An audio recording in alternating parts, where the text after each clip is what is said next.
Salutations! I'm Becca and this is Words Another Malarkey, and today we are going through my summer TBR.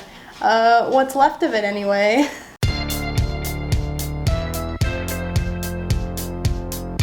When I say what's left of it, I mean what's left of the summer. But I've been meaning to do one of these anyway, so why not? We'll just see what I can get through for the rest of the summer. I know that some people do these monthly. I don't feel comfortable doing monthly TBRs yet. I will do like seasonal TBRs.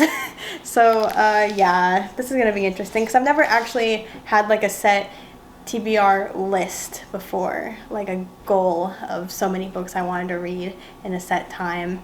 I'm really bad at time management when it comes to books, but let's just go through it. Why not? So the first book on my list, this is actually a stand-in for the second book in the series, which just came out. This is the Alec series by Larissa Lopez. Really great emerging author. I'm like a few chapters into the second book right now, and already I'm super hooked. This series is about a girl who has been cyber dating a pop star, or thinks she has, only to discover that she's basically been catfished. She goes and tries to surprise the pop star in LA, and he has no idea who she is. Thus begins like a whole thing where they become friends, and you could probably guess the rest, but I don't think that spoils anything. Then the mystery, there's like, you know, who was she dating for the last 2 years. The second one is getting more into solving the mystery, so super exciting. But yeah, check this out if you like YA romance stuff. Yeah, and then yeah, I'm not ashamed, okay? The Vampire Academy series, I've been slowly working my way through. My sister loves this series. This is her copy, actually, and she's been badgering me to keep reading it, and I'm just like, I just have so many other things to do right now. But I finally have a goal to at least get through the third one by the end of the summer. She says it gets real good.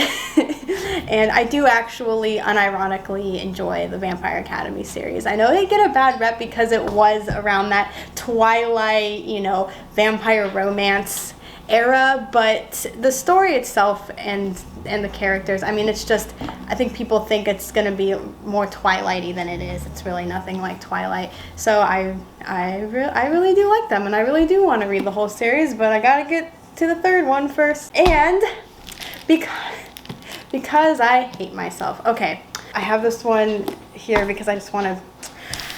So, as you know, I read The Kingdom Keepers, which is a book that I own for some reason because I liked it as a kid. I didn't know it was a series until I started researching it before making the video.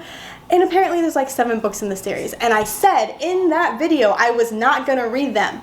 But then, I don't know what happened. I think that the Disney brainwash just got to me, and the little worm burrowed in there and was like, you should read the rest of them.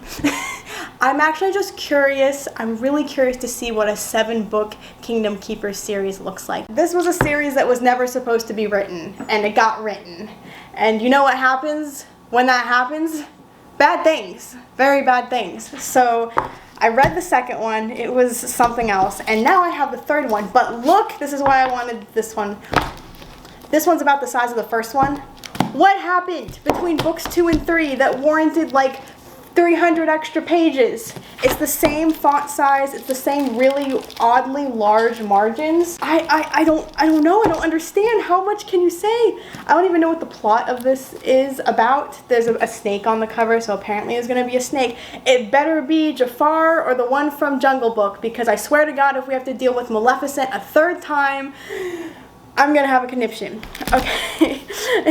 So I'm going to be reading Kingdom Keepers 3. Hate reading because I am Disney brainwashed and also simultaneously woke, whatever that means. Okay, then I am currently reading Defy the Worlds by Claudia Gray, sequel to Defy the Stars, which I read, I think, either late 2019 or early 2020. Absolutely loved it. Beautiful romance, sci-fi.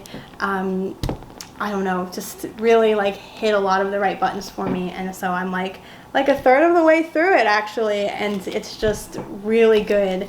I really enjoy this. I've heard there's a third book because it's a trilogy. I've heard the third one is meh, so maybe I'll read the third one, maybe not. It depends on like if I feel really satisfied at the end of this. So okay, I also am reading for Readsy Discovery, which I don't have a physical copy of because it's all digital copies.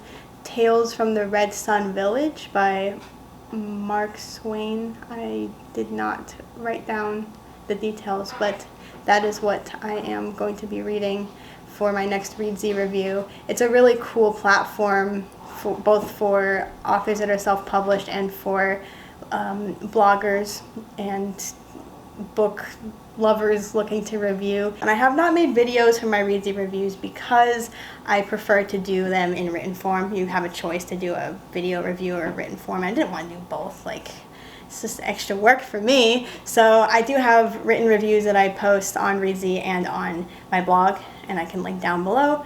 And I do have a referral link if you're interested in being a reviewer. I'll put that in the description. Another book that I don't have a physical copy of, but that I thought I had put on hold a audiobook version of, turned out to be a downloadable audiobook that my computer can't download. But I was supposed to be reading, or listening to rather, My Sister the Serial Killer by, holy moly, I was supposed to look up how to pronounce her name, and now I feel like an asshole. So I will put her name over here so that you can see it and so that I don't totally butcher it and just look like a jerk. When I do read it, I will make sure when I mention it to pronounce her name correctly. All right, yeah, and non-awkward transition into the last book on my TBR, which is not really a book that I plan on finishing by the end of the summer. There is no way. I'm only like here because I suck.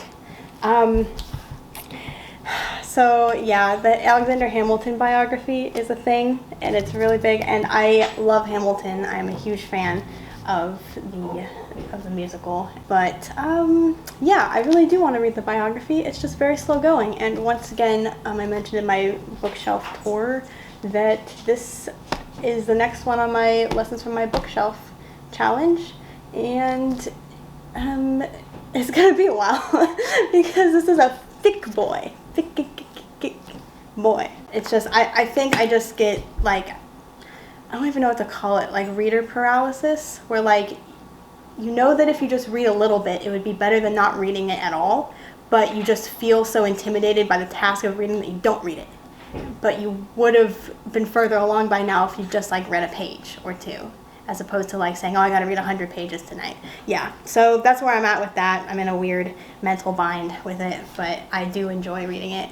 It does take a little bit of thinking, a little bit of brain power, because it's history, but it's a good exercise for me. Very, very interesting story of this man. That's my TBR. That's, I guess, I don't know what you count as the end of summer, end of August? Autumn equinox, so that's like mid-September. I don't know. We'll just see where I'm at with these things. I expect to be through this one, the second Alec by the end of August. So we'll do a little update on the fall and see what's going on there. So until then, keep it weird and make sure you look up how to pronounce authors' names before you make your videos. And I will see you next time.